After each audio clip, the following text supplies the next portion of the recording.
Hey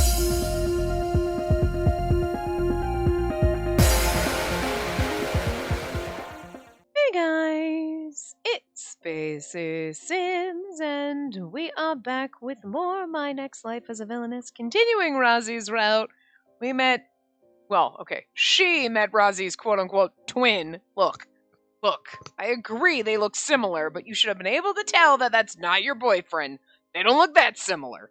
Anyway, we met his cousin, and now we are his cousin. So, who's also the king and seems like a little bit of a whore. I kind of like the king here. What are you doing? Why is my knee the most fascinating place for you to sit lately? Okay, well, anyway. Phew, my cousin can be so conservative even when it matters most. Along the way to the reception room, Rosian trudges along in a droop while I rub my chin deep in thought. 8 years ago, before Rosian went to go study abroad, he was a placid child. He would make whatever was demanded of him, an obedient child who never refused. I watched his eyes darken year by year. As much as I worried, I couldn't find a way to bring back his light. But everything changed after he met Katerina Clays. From the moment I saw her, I knew that she was the girl who pushed Rosian into a brighter path 8 years ago. But that didn't mean she could be trusted. I believe in Rosian's judgment, but you can never be too careful. I mean, he's a king. This is wise. Taking advantage of her misunderstanding, I tried to ascertain her character by approaching her. Are we gonna go back to that CG, please God? No, damn it! Listen, I'm just saying. I don't think that should count as a Razi CG, but I'm still here for it. By the way, Lady Katerina, what's your relation with Rosian? Huh? With Razi? I think he's a dear friend. Razi died a little inside when we said that. When she said that, there was an odd pause, as if she were searching for the right words. So I assumed she meant she was looking for an opportunity to sell herself to me in return for a favor. What, sir? To sell herself to me in return for a favor. The phrasing on that is inappropriate. Although I am king, I'm still unmarried. There are plenty of noblewomen who try to present themselves in such manner. See what I'm just saying? At first I suspected that her friendship with Rosian was a ruse she concocted with nefarious intent. But it seemed that it was my mistake. It's clear that she's the honest sort, who never thinks of things in terms of self-interest. We also never think of things in terms of self at all. Like, we don't even think that anybody's in love with us and every single person near us wants to bone us. It appears that they truly are just friends. Their relationship is yet to progress past that. Moreover, I see she's terribly dense when it comes to matters of romance. You know what? This smart aleck. I like him. He's a whore, but he's smart. However, Rosian is not. Rosian's eyes are always following her. Perhaps it's an affinity born of his debt, or perhaps it's romantic affection. But judging by his expressions, I'll assume the latter. But Rosian, this Lady Katerina will be a tough nut to crack. She's still a child in the ways of love. From the way she appears, it'd be rather challenging to catch her attention. No, I'm just dense because don't think anybody would love me. Because I'm the villain. Villainess, right? Yeah, I mean... Okay, first of all, we're a 17-year-old girl in a 16-year-old girl body. Okay? We didn't get any wiser as time went on. And even still, I'm just as derpy as she is, and I am far past 17. Okay? But I would still be her in this situation, like, what? Everybody's in love with me? Whatever. You know what I mean? We are our own worst critics. But also, some of us are just stupid when it comes to this shit, okay? Like, I don't think it's possible that anyone would fall in love. I'm like, yeah, no, I'm not, nothing special. And it's like, that's not true. I'm awesome. But you know what I mean? But you're like, I don't know, whatever. But I am dense, so I'm not like, I'm a villainess and that's why Maria's the protagonist. I don't think there's another protagonist in my life. Although sometimes I do feel like an NPC or like a secondary. I'm just a side character in someone else's story sometimes. Don't get me wrong. I feel like everybody's got those moments. But, like, I don't have the same hang-ups as Katarina, but, like, I get her density. You know what I mean? Like, some of us just are, no matter how old we get. We'll never grow out of it. We're just clueless. You know? So, like, it's really not an age thing. You know? Literally, density can come at any age and just stick with you and get worse as it goes, probably. Rozzy, you're going to need to step up and just tell her, because she's not going to be able to. The longer you wait, the denser she gets. It's just how it works. Yes, I can use this. As his senior, perhaps I should lend a helping hand. Did I just hear you say something disturbing? Why, what? You must be hearing things. I had Katarina and the others rest at the mansion. Oh, sorry, that was Rozzy. I had Katarina and the others rest at the mansion under pretense of recovery, precisely to avoid this. Rozian's uncertain gaze makes me smile.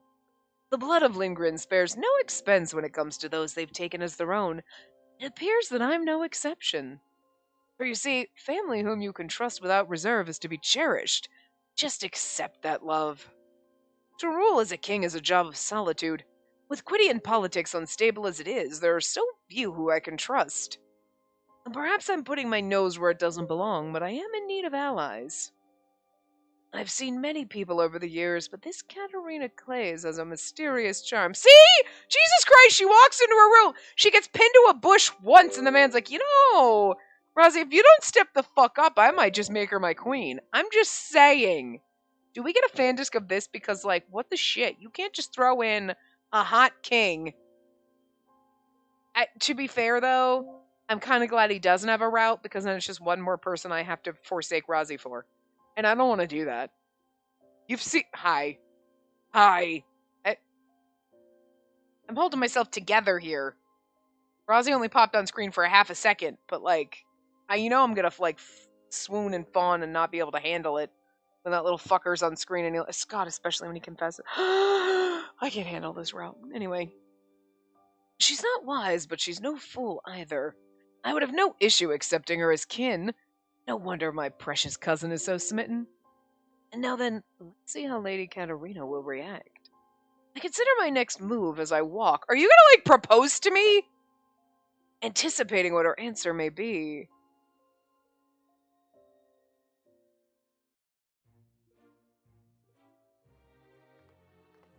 And then, Albert didn't want people to listen in, so we make for Rozzy's study, a detached building within the estate grounds. I definitely don't think I should hear about something this classified, though. Or I should be hearing. They left out a word in one of Albert's sentences, too, but I just filled it in. Wondering about Albert's motivations, I continue to walk. I notice Silva coming toward us from the opposite end of the hall. Oh, no, you cannot put all three of them in the same place at the same time. Spacey can't handle that. My prince, my pirate, and the king. Like... I know Rozzy's just okay, my duke, my not pirate, and an actual fucking king. You can't do this. I'm not gonna be able to breathe. Please don't put all their sprites together. Silva's irritation's written on his face. He whips around back the way he came. He must not like Albert. But Albert calls out to him. Hello, Silva. I see you trying to run away. What's wrong? Don't tell me you'd go and ignore your king like that. Oh, no, oh, no, no, no. Oh. They're just as beautiful put together on the screen. Oh, God, I can't handle it. Your Majesty, I hope today finds you well. He does not like it. I love Silva's little pissed off face. Seriously, though.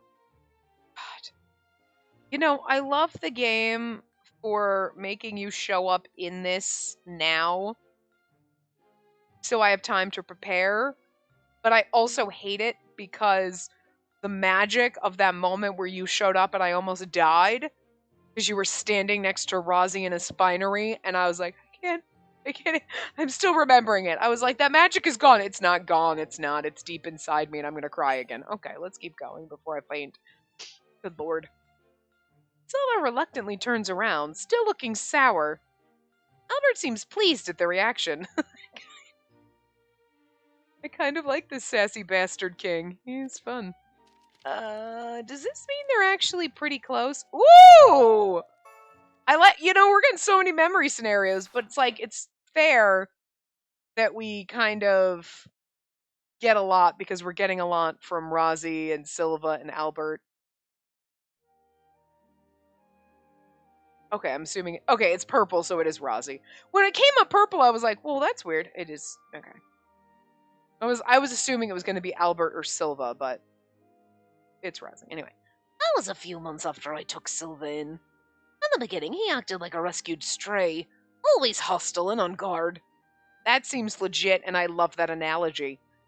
He'd been a handful, but over time he warmed up, even to the point of visiting me in my secluded workshop. You can absolutely picture Silva being like a hissy little cat. Like a little mangy fucking cat. Just, it's perfect. Everything was new to him. He seemed to take a particular interest in my sketches. Well, he's as cautious as ever, but he's a good person in his heart of hearts. I put down the machine I was tinkering with and turned to Silva, who was sitting nearby, facing a book. Despite his sarcasm, he bore a strong sense of duty. I could always count on him to spar with me when requested. It hadn't taken me long to notice how skilled Silva was with a sword. Never once had I managed to beat him, which is why he made a very convincing pirate. I'm just saying. Like, I didn't for a second think that he wasn't. I was like, he was a pirate hired by Rozzy, but I didn't know it, like, till they were like, oh no, private guard, and it's like, oh. But like, it wasn't like, huh, something sus about this. He doesn't seem like, no, totally fit the pirate thing. Was confusing if why are you wearing an eye patch when you don't need to, but now it makes more sense. I mean, it just makes me look more piratey. Absolutely kind of would work for the captain of pirates. You know what I mean? Pirate captain. Words aren't working. I'm imagining Silva and Rozzy in my head and I can't form words right now. But I mean, he is absolutely the type who, if he was a pirate captain, would wear an eye patch when not necessary just to look more the part. Wouldn't put it past him, so. Anyway. Looking back, Silva probably didn't find our duels particularly entertaining. He'd always sulk, but played along nevertheless. But further still, he always adjusts his strength so as not to injure me. Considering the journey that led him to that strength, I admit I felt some pity for him. But Silva was ever upstanding and considerate, as was his nature. Silva, did you enjoy it? That book? Not really. It's okay. I know it's supposed to have kid voices, but like, because they're younger, but like, whatever. I asked as I saw him closing the book he was reading. His tone was distant, but he did respond. Watching him stand up and grab another book from the shelf made me smile. Thinking back, when we first suggested he learn to read and write, he wasn't upset. Unexpectedly, Silva seemed to bear a natural knack for academics. He took to reading like a fish to water.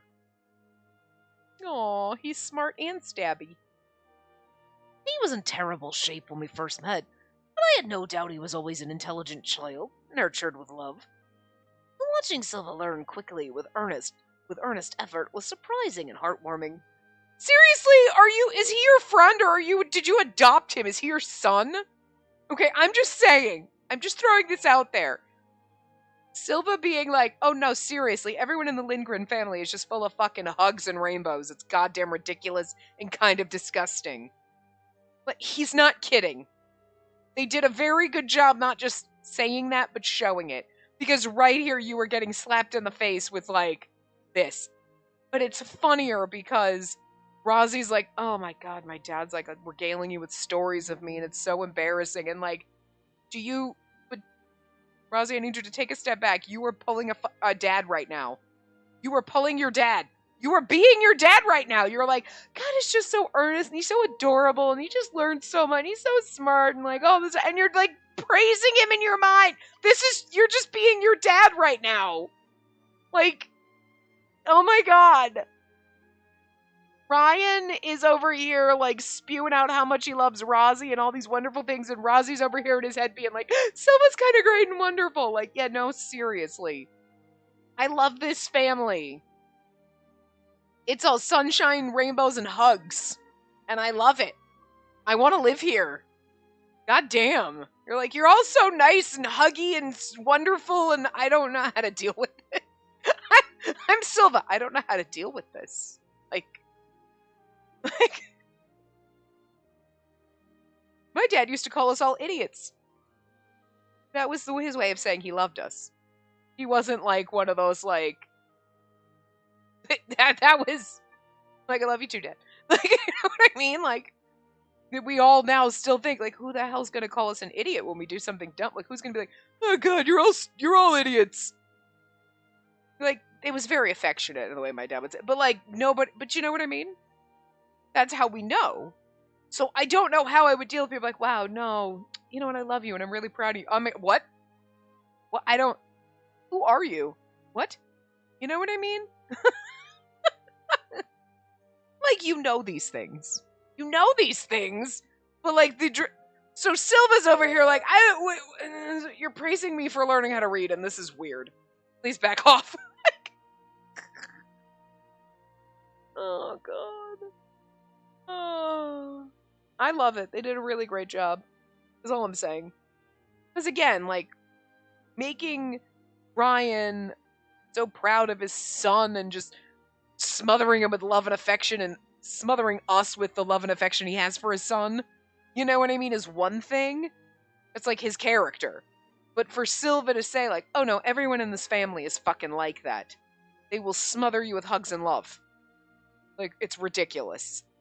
And they go through, but then how they're writing this is exactly, most games don't do that. They'll tell you, and then you're like, okay, and they might do little, but like, this is 100% in there. And like, they're not beating you over the head like, oh yeah, everyone in my family praises people, and that's why I'm praising it. You know what I mean? They're not reminding you of it, but it's like right here beating you over the head. But subtly, gently beating you over the head with a soft pillow. But you know what I mean? Like, because it loves you. Ridiculous. Oh God, I love it though. He really is his dad. Ugh. That's as though he can see right through me. Lately, he's even taken to telling me that I act like an old man. You do, you act like your dad. Not that your dad's that old. Silva's only 2 years younger than me, so it would hurt a bit to hear him call me old. I can't help but want to take care of him. Such a dad already! After we took him in, I was made responsible for his well-being. But it's more than that now. Could you imagine being, like, 14 maybe and taking in a 12-year-old and, like, I don't know how old Rozzy is. Like, well, I mean, I know at one point they said something about, like, 14 or 15, but I can't imagine he was when he met us. I don't know. You know what I mean? But still. I love him like my own brother. I couldn't help but comment on what he was doing, or praise him for a job well done. No, like your own brother, but your brother's son. Seriously. And then, one day I was watching over him like ever. I was concentrating on organizing the results of my latest experiment, and Silva was sitting in the study reading. He was the first to notice that something was happening in the main estate building. With cat-like reflexes, he leapt to his feet, squinting at the door. Because again, he's a squirrely little cat. Should I go take a look? No, allow me. Right as I stood up, there was a pounding on the door. The person that appeared was one of the few people that could surprise Silva enough to freeze in his tracks, Albert. But that was the natural reaction.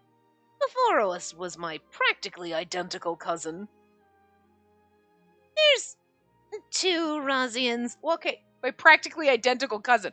They're not, I mean, I guess, when you say practically identical, like, we look pretty fucking alike. You do. Okay, I'll give you that. But, like, you can tell the difference.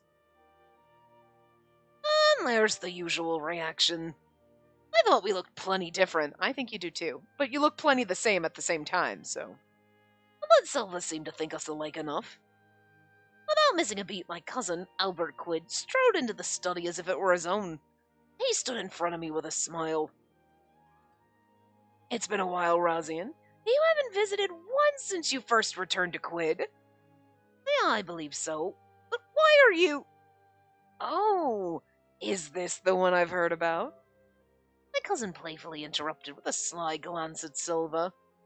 This must have been the reason for his visit. He's always so... Al was my cousin, but he was also the recently crowned king. He was no longer in a position to come and go where he pleased. And if he's roughly your age... I mean, okay, I don't know how many years it's... No, you just got back. So it's only been a short period of time. So, like, was he crowned king as a teenager? Jesus. Well, still, I already heard about Silva. He'd been looking out for me ever since we were small. He doted on me even more than I had on Silva. Again, it runs in the fucking family. They're not kidding. But when he heard I took a boy under my wing, he insisted on coming to see for himself. It was an obvious conclusion. All of us Lingrens were like this. Obsessed with those we cared for. Seriously, it's a genetic disorder, but it's really one that more people should get. I'll take your silence for the answer. So, you must be Silva. A pleasure to meet you. Al took Silva's hand. As the latter remained frozen, he smiled. I hear my dear Rosine has been caring for you like his own little brother. And that makes you my brother as well. And that's why I wanted to meet you in person. Huh? Silva suddenly frowned. He shook off Al's hand and stepped back cautiously. Interesting. I would be like, he doesn't trust him, but then again, he's a hissy little cat, so... I don't know what Rosian thinks of me, but I'm not gonna just agree to that. Well, it's only natural he'd be shocked hearing something like that out of the blue. I understood Silva's feelings, but the problem was the true identity of who he just rejected. Taking such a disrespectful attitude with the king could have severe repercussions. I see. No wonder Rosian's taken a liking to you. If someone elusive gets attached, it's hard not to reciprocate. Al looked happier than ever. He grinned at the hand Silva had smacked away. You can call me Al. I'll allow it. What's his problem? If I didn't explain it, it'd only become more complicated. I went to Silva and sighed. Silva, sorry. I missed my chance to explain, but this is my cousin Albert, the king. What? Eh? He squinted at me with disbelief. And this guy is the king. Silva, you, me, same. We're like, that's your king? Really? Fuck. As doubt was obvious, he wasn't the slightest bit worried about his previous offenses. He just couldn't believe such a man could really be king. I'm with him. Well, that seems like Al's taken a liking to Silva anyway. My cousin looked happy. Too happy.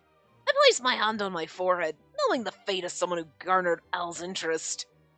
Whether it be with myself, father, or Al, it seemed there was something about Silva that innately drew all of us Lingrens to him. It really seems like you all have a crush on him, which I don't blame you for, to be fair. And considering all that, I hope he'll agree to become my real brother someday. That thought ran through my head again. If Silva knew, he would have attacked me. I had to find the right time to mention it later. At that moment, I had to prepare him to withstand Al's affections. Poor fucking Silva! He was like, fucking nobles, and then Silva's like, I can barely stand how much Rosie is affectionate and loves me, but this fucker won't stop hugging me left and right. Stop touching me. Silva is like a girl in a bar. Like, please, why are all these men trying to grope me? Why? Why do they always, except for in this case, the men aren't being creepy gropey, they're just like trying to hug you and slather you with affection, and Silva's like, please fucking stop. Oh my god. Oh my god, I love the dynamics here so fucking much. God, I'm gonna move here. I'm sorry to our OG boys. I'm sorry. I'm leaving you behind. I'm moving here because this little found family dynamic over here is so much better. Like, we have a little bit of dysfunction in our found family group over here, you know, with everybody being in love with me and, like, you know, whatnot, and Mary trying to, like, beat down every single man that gets near me and whatnot, and Keith being like, ugh, another chuckle fuck coming in trying to fall in love with you and whatever, and berating me for just climbing trees and eating fruit off the floor. Whatever. Like, yeah, it's cute. That was fun. Don't get me wrong. But they just, like, 6-upped you. Not even a 1-up. They're at the top of the ladder. You're at the bottom rung over here, guys. Like, I'm sorry. Like, this messed up little dynamic where it's, like, wholesome and adorable, but then you have, like, scratchy little kitty over here is like, ugh, why is everyone petting me? And, like, kind of growling at you, but letting you pet them still. My sister's basement cat. I think my niece might have taken the basement cat when they moved. I'm not sure. My brother-in-law brought her home from a fire department. She's literally, like, the size of a potato. She's just the tiniest little itty-bitty floof of a cat. This tiny, tiny, floofy little black cat. Cutest fucking goddamn thing. But, like, if you take her out of the basement, my sister, you could just hold her, and she will just growl at you. And growl, but won't bite you, won't scratch, won't try to run away. You could just sit there and pet the cat, and she'll just growl. She'll just growl. You're like, you're growling, but you're letting me pet you. And also your growling is not intimidating because you are literally a tiny floofy potato. And, like, even if you hissed and bared your, you'd be like, look, you're so cute. Like, it's not threatening at all. And that's literally Silva. He's just over here trying to, like, growl, and while people are petting him and lathering him with attention, and he's just like, but secretly he probably loves it. You know what I mean? He just doesn't know how to deal with it. And I'm here for that. Because I will also, like, smother him with love. It's good. This is a good little, we've got a good family dynamic here. I'm here for this. I'm gonna live here. This is perfect. It just keeps getting better. Does this mean they're actually pretty close? I looked to Rosie, who was wearing a wry smile. Well, those two are like cat and dog whenever they meet. And they get along great, though, so don't worry. Get along? You have to be joking. I'm gone.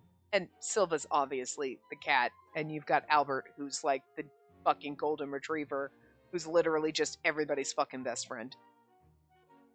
The golden retriever who hasn't been fixed and tries to dry hump your leg. Okay. Because he's a little flirty. Even though he's got cat eyes, he's definitely the dog one. And no, you're coming with us, Silva. Huh? I think I'll pass. I've decided. You're joining. Albert grabs Silva by the shoulder and he relents. He's like a cat being grabbed by the scruff. Exactly it! He's gonna whine the whole time and he's gonna deal with it. And considering it's Silva, Albert certainly is something else. That's a king for you. I get the sense he might be more conniving than even the scheming game version of Jordo. Anyway, Albert drags Silva along as the four of us head for the detached building. I feel like they threw Albert in and gave him a little bit of the scheming Jordo because, like, they keep pimping Jordo. I was like, oh, the scheming prince, and like, oh, like, whatever. And then, like, you don't get that because he's fluffy. He might get a little glary when anybody talks to you, but, like, you know? So they're like, well, let's just take a little bit of that, but kind of, like, let's make it less, like, intimidating and bad and make it, like, kind of funny and amusing and slap it in here with Albert. You know what I mean? Wow! Inside the room were all sorts of inventions. So caught up in looking around, I forget that I'm in the presence of a king. It's more like a lab than a study. There's these even scientific beakers over there. It's so unusual, I can't contain my excitement. There are bottles of chemicals and lots of books.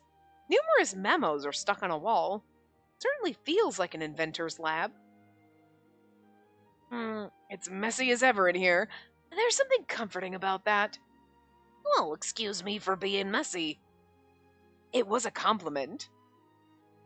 Albert laughs heartily and plops down on a nearby chair. Katerina, please have a seat. Thank you, Rosie. Rosie moves some books off a chair and dusts it off before pulling it out for me.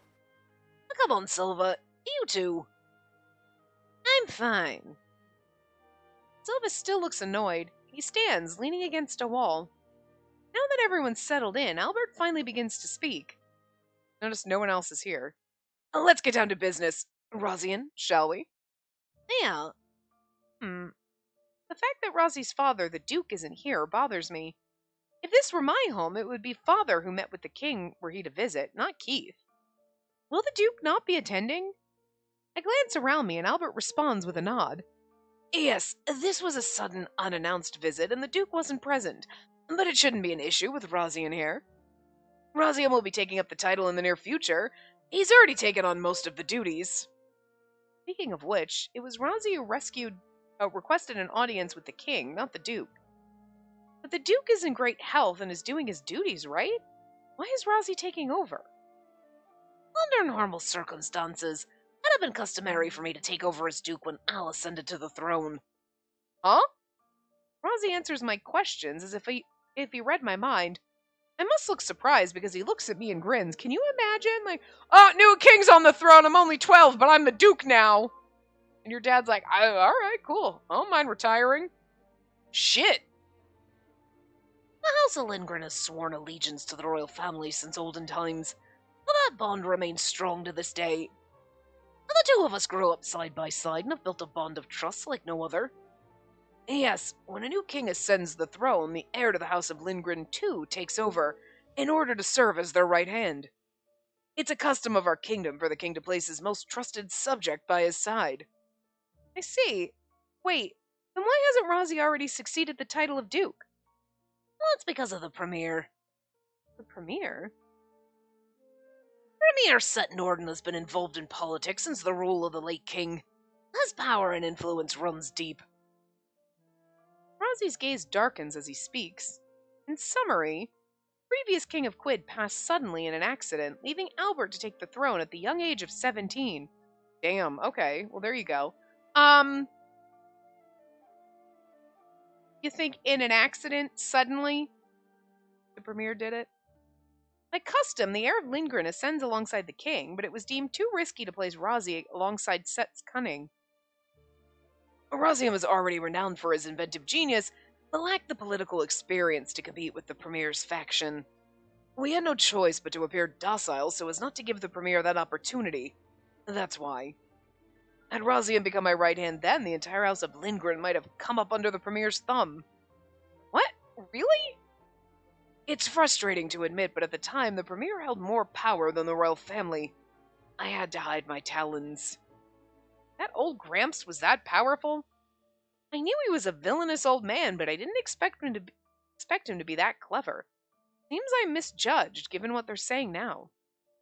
Now that I think about it, the plan on the vinculum was pretty large in scale, not to mention cruel.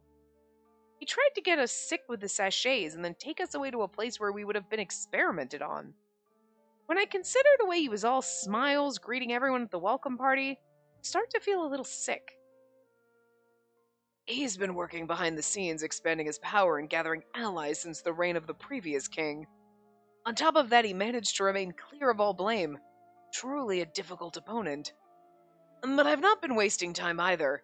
I built a strong foundation of my own. Will not have his way. Albert smiles confidently and looks at Rosie. If we can reduce the Premier's base of support, I can officially acknowledge Rosie as my right-hand man without concern.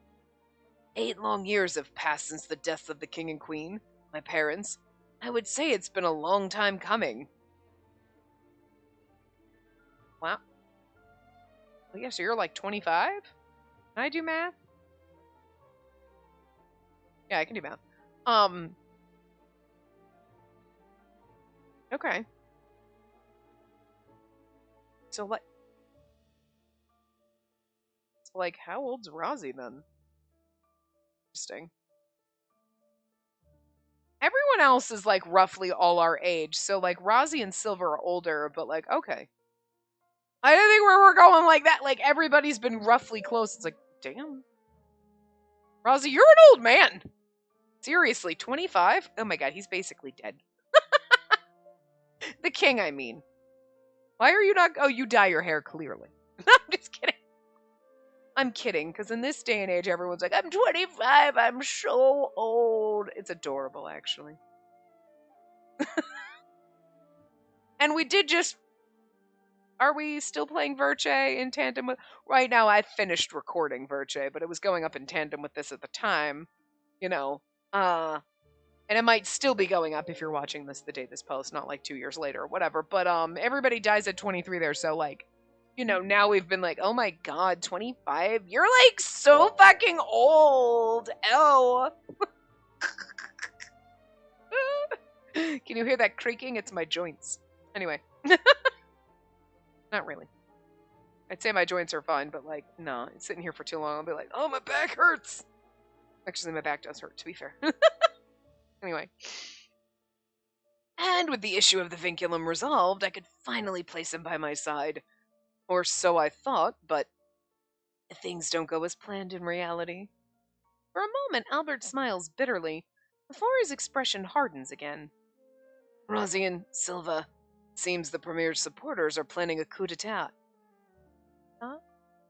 Is that how you say it? Anyway. Huh? Oh no! This is what I didn't want you to do! Don't put them all together. Yeah, I'm sorry. I'm just gonna live right here. We're done here.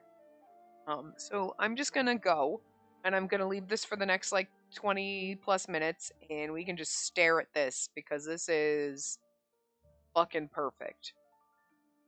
I'm gonna live here forever. I don't ever want to leave. Finally, then. That sounds ominous. Yes, I'm sure it was triggered by Set's capture, and many corrupt nobles and merchants benefited from his patronage. According to my spy, they'll be moving up the date of their planned rebellion. Of course, I assumed it was only a matter of time. That said, this is much sooner than expected. Coup d'etat. Coup d'etat is... I vaguely remember learning about it in history class in my past life.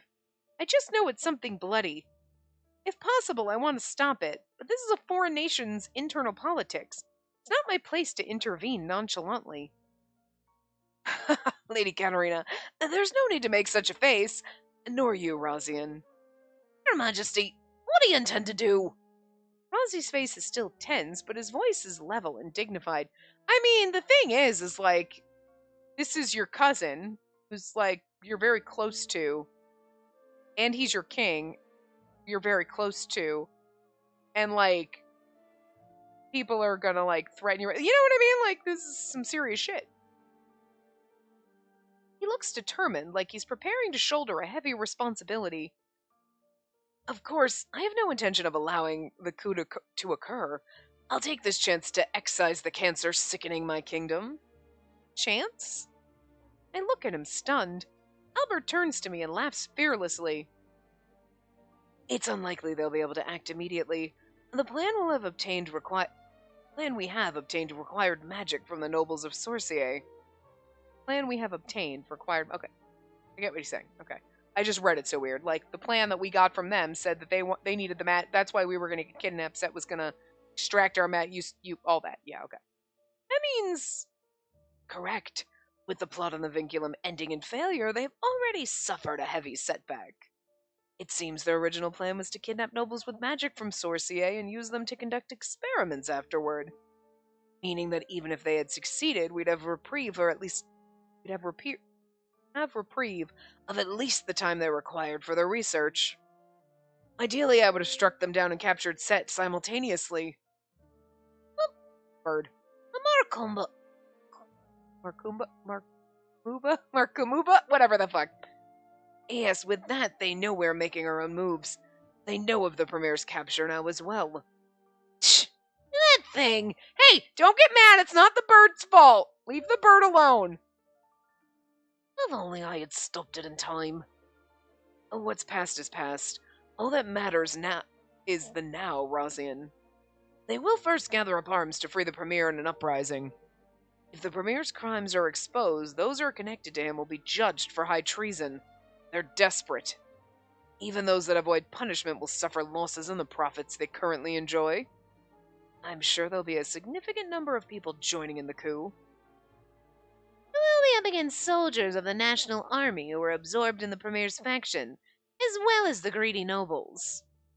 That would mean our numbers are gravely insufficient. We'll easily lose if it comes to a fight. What are you gonna do? Judging from what they're saying, we have little chance to win. But Albert only squints. Ding, ding, ding. Hey, what's up, nation of Sorcier? We're buds, right? You want to come help me fight my battles? We just need to prepare some bait. Let them leap upon it and reveal themselves for what they are. Bait? Your Majesty, what are you thinking? You're not thinking me, are you? Because I'm useless. Well, let us summon Prince Jordo and the others before we get into further details. My eyes meet Albert's and he smiles suggestively. I feel like you're going to use me as bait. Lady Katarina, I have a favor to ask of you. Won't you lend us a hand? What? Yeah, me. Hi, me and my two husbands. My husband, our boyfriend, and then my side piece. I'm going to be the king's side piece. Okay, that's fine. Look, he doesn't have to get married. You probably need a wife to have a kid. I'm not having kids, so sorry, sweetie. Don't tweak at me. Don't you tweak at me. Woo! Chapter 7, The Honest Truth. Is... Are... Like... 7 or 8 chapters? Is this one maybe? I don't know, anyway. A few minutes after Albert asked for my help, we've all gathered at the salon and Razi's brought the student council members. And that's what I would ask of you. May I ask for your support? I understand your position, but I cannot agree. I also disagree. It's too dangerous to involve sister. Yes, I knew you would say that. I honestly don't want to do it either. Marrying into a foreign royal family.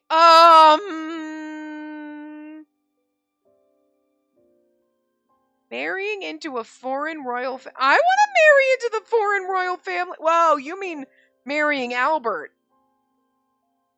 I don't necessarily... I want to marry the Duke. Well, Razi, not his dad, obviously.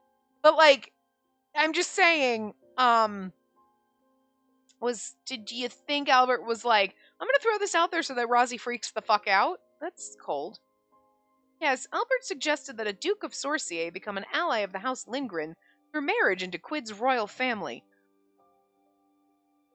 But we're not actually going to be engaged. It's merely for the purpose of spreading rumors. Even so, I cannot agree to this. I'll never break off my engagement with Katarina. Of course, he wouldn't want to let go of such a convenient defensive tool after all. Jordo's like a fairy tale prince, so he's extremely popular among the noblewomen. I mean, okay, yeah, he's a fairy tale prince, but look at our conniving, cunning, like, sexy-eyed king over here. I'm sorry, Jordo! You don't hold a candle to this man. Without the shield of our engagement, he'd have to deal with the endless streams of noblewomen at every social function. There's no need for you to break off your engagement, Prince Jordo. I only need for you to play along. It didn't have to be Lady Katarina. It could have been any noble lady of Sorcier, as long as it would be believable. Unfortunately, the only one here that satisfies that condition is Lady Katarina. In other words, the daughter of Marquis Hunt is insufficient. If it's gonna fall on Mary, then I'll... Katarina, be quiet! Oh, okay. Well, Jordan's like, Katarina, be quiet. Sister, be quiet. Your Majesty, I'm also against this. It's much too dangerous for... Razian, you should well know just how influential the daughter of a Duke of Sorcier can be. Well, it's... Yeah, he's like, I don't want her to do it. It's not that it's dangerous. I love her. How dare you? How influential a daughter of a Duke can be? I don't quite understand, so I repeat the statement. Albert nods and responds, Albert only wants it to be us, so that Razi will admit he loves me. And the people of Quid idolize and fear Sorcier, the magical kingdom across the sea. Really? I barely have any magic. I don't know about the nations that neighbor Sorcier, but from far away Quid, magic appears an incomprehensible power to us. If a symbol of that magic, a noblewoman of Sorcier, becomes engaged to the royal family, what do you think would happen? Furthermore, for the House of Lindgren, the most prominent among inventors, to be receiving our backing, for those researchers working for the Premier, it'll be terrifying to see our inventors and magic users joining hands. After all, they've been conducting research to combine magic and science to create new weapons. They'll think that we're trying to do the same, and they'll start to doubt which side will benefit them more. Same. Weapons research of magic and science will lead to new military advancements and expansion of territory. Or so they believe. Expansion of territory? Hearing that makes me shout out loud. Albert shoots me a slight smile. And do not worry, I have no intention of doing any such thing to invade other nations. What matters is that people believe I do. Although it has somewhat improved, our domestic state is far from stable. The neighboring nations watch us like hawks. For a coup to occur now will only weaken us further. I'd like to borrow Sorcier's influence in order to avoid such tragedies. I mean, there's nothing wrong with asking for help from your friends to take down the people that are trying to stab you in the back. That's all he's doing, in a weird way. Even if you say it like that, it still sounds terrible. We're talking about coups and military advancements, things that would never come up at a social function in Sorcier. Still, I can't stand by and do nothing. Albert and Rosie are caught in the middle of this turmoil. If we can convince them that there's more benefit to joining our faction, then the self-interested will come to us. Is that it? Yes. Most of those who are plotting the coup are only interested in what they stand to gain. Which side has the sweeter juice? Only need to cast out the bait. And once we have them firmly in our grasp, we can capture them and deal out appropriate punishments for their crimes. I see. However, the real problem is with those who won't even look at the bait. The most devoted to the Premier. Or brainwashed. Brainwashed? Another unexpected word comes up, and I can't help but exclaim once more. It sounds like something to do with the scientists who would conduct human experiments. You're a sharp one, Silva. That's exactly it. It seems the Premier is quite good at maintaining appearances. He's gathered many friends in his long years at the palace. However, the more people defect from his side to ours, less that starts to matter. If they have insufficient numbers to threaten a coup, their plan will be as good as dead. What do you think they would do next? Don't tell me. Yes, they'll aim for the weakest link first. In other words, her. Excuse me? They're like, you had me like, oh, I can help you out, and then they're like, then they'll go after her, and it'll be cool. Whoa, whoa, whoa, whoa, whoa. Excuse me? I can't follow this conversation at all. I turn to look at Keith, wondering what's going on, but his expression is hardened. You want to use sister for that? I apologize, but it's my policy to use everything in my arsenal. He's kind of a shady bastard, but I still love him, don't get me wrong. Hey, you're a king, you gotta be able to make shady decisions. Even so, I'll not agree to this. So what does it mean that I'm the weakest link? I feel like I'm being completely left out of the loop. Albert glances over to me. Although Lady Katerina places among the highest-ranking nobles, she's still young. The Premier will likely underestimate her, a sheltered girl with no life experience. Whoa, I have 2 lives experience!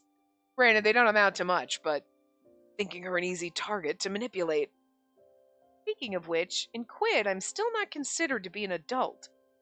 And if they cause problems through Lady I don't know why I was reading that as me. And if they cause problems through Lady Katerina, House of Lindgren and the royal family will be sullied. And so, a Sorcier Duke's daughter engaged to the King of Quid will become a prime target. The Premier's faction is as desperate as we are. In their desire to drag down the Loyalists, they'll fall right into our trap. I see. I slap my fist on my palm as things finally click, but Keith and Jorda move between us. Sister, do not be fooled. That's right, Katerina. You've no obligation to play along with this. And so, King Albert, I apologize, but I'm afraid we must... Prince Jordo. Albert calls Jordo's name in a slightly admonishing tone. The atmosphere around us becomes tense. I had hoped not to be so crude, but you're the third prince of Sorcier. I, on the other hand, am the king of this nation. Considering how intelligent you are, I'm sure you understand which of us here has the greater diplomatic influence. Would it not be more to the benefit of Sorcier to leave us indebted to you? If that's what you said before. And nonetheless, I would have no right to shoulder the fate of my people if I couldn't even protect one woman. Jordan and Albert are both smiling, but their auras are foreboding. Like they're just devious. I look at Rozzy, thinking that maybe someone should stop them, but he looks deep in thought with a frown set upon his face. Rozzy looks at me with a slightly bitter expression. There's guilt in his gaze. Seems he doesn't want to do this either. But if it's just for show, if it's just to spread a rumor, I don't think it's a big problem.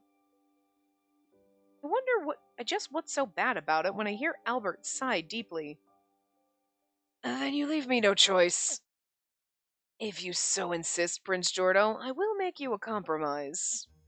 Instead of the Lady Katarina marrying into the Quidwell family, how about Rozian? What? You know what? This shady bastard's kind of cute. I like him. He's like, okay, fine, if you don't want to do it, what about if she marries Rozzy then? And like fake that, and then it's like he's like, because I know that's exactly what Rozzy wants. And then I'm like, what? But adorable. To the House of Lindgren?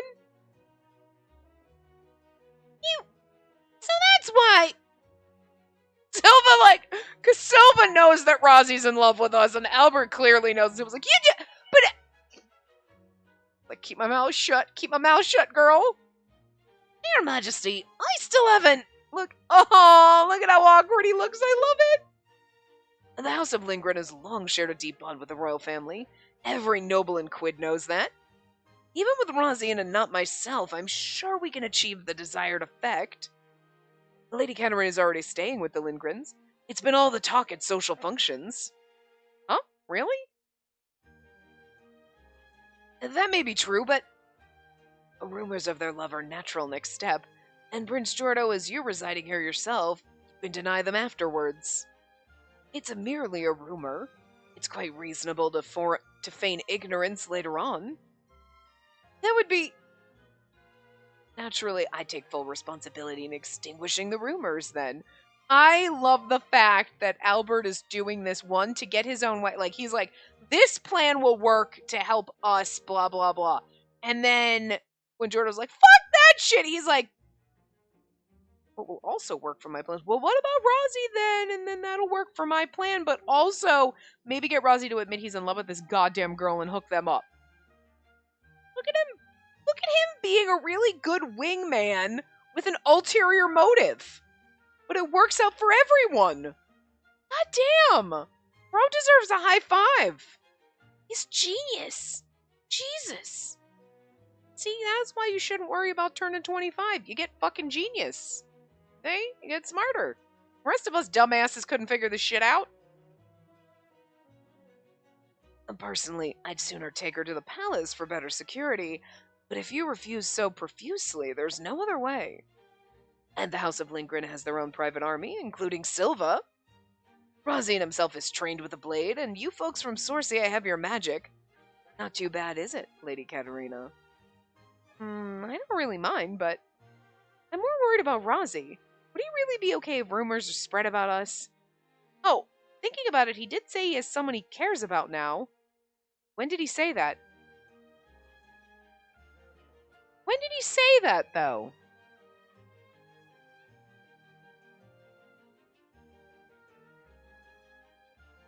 Was that... Are we backtracking? Is this like, oh, he has someone he cares about? Was that when Silva was like, oh yeah, he's gonna like smother people with affection because that's what he does?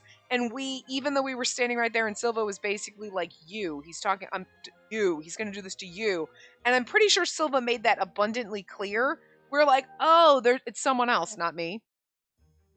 Are we really because I don't think Rozzy ever said he had someone he cares about right now. Is there something bothering you? Well, I just thought it might cause problems if there's someone Rosie's in love with. Oh?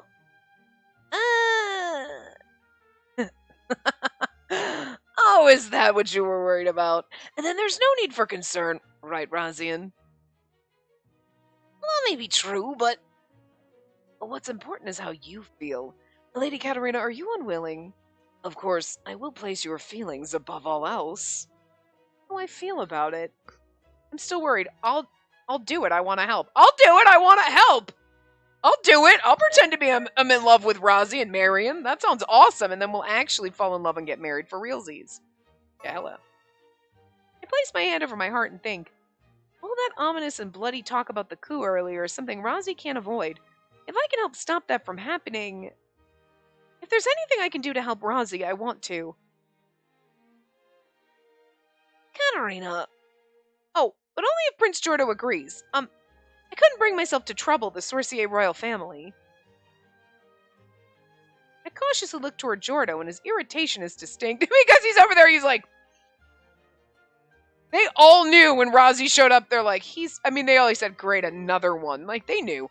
They all knew, and we're like, I want to help Rosie, sure. And he's like, bastard just stole my fucking fiance. You know, Jordo, I'm not gonna lie, when you look pissed off like this, that's your best look. He's adorable, don't get me wrong, but the pissed off look is what... I like this. If you always looked like this, I'd probably like you more. And that makes it sound like I don't like him. But I do.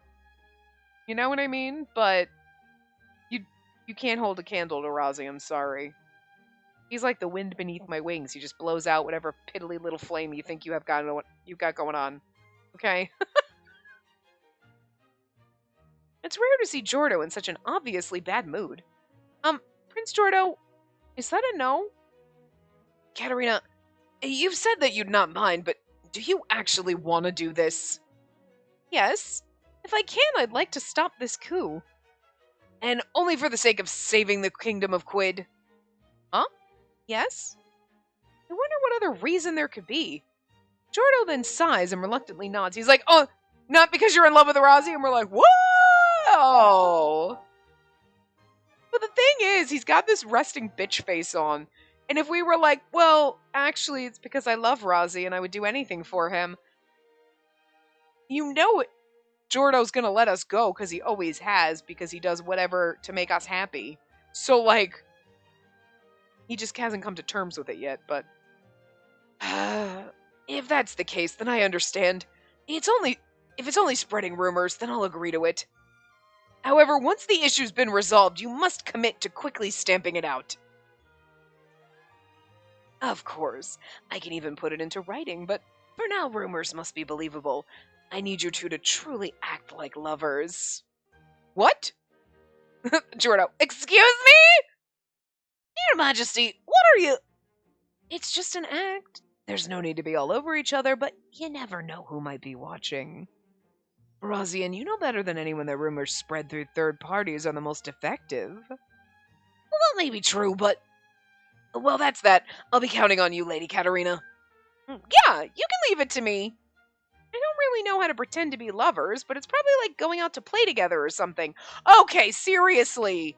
Girl, you're not that stupid. Going out to play. We'll go play marbles and make sandcastles. I mean, making sandcastles sounds fun, to be fair, but... I mean, girl. You phrase that like you're 8. We're never 8. Okay, the first time you were 8 was the only time you've been 8. Ever since Katerina was 8, she's been a 17-year-old girl. You think you would have gotten a couple extra brain cells and been like, I don't know how to pretend like we're in love, but like you've played Otome games. You've seen rom-coms. You lived in the modern world. This should never have been a factor. What were they thinking putting this line? Okay, this is the F in the game right here. This is the big fat fucking F right here. I don't know what it's like. It's probably just going out to play. Are you 8? If you literally, when you watch movies like 13 going on 30, okay? It's the first one that popped in my head. Like, I am a 13-year-old in a 30-year-old body. That I understand you wouldn't know. If you were an 8-year-old in a 16-year-old body, not understanding date, okay. But you were a 17-year-old girl who popped into a fucking 8-year-old body. You should have a little bit more of a grasp on what it's like to kind of be lovers. Like, yeah, you're like, I mean, we're not gonna make out and have sex in the garden, but like, you're like, oh, we gotta hold hands and go out together and kind of just like oogly-eyed each other. Like, you've played Atome games, you know. It's gonna be hard to pretend or just to do it, but you're not this stupid. So, like, who the hell decided this line sounded smart? Come on. She's not that stupid. Wait, but Razi's already so busy. What's he going to do now? In any case, I'd been feeling pretty badly about not being able to help outside odd jobs, and finally be more useful. I pump myself up and tell myself to do my best from now on.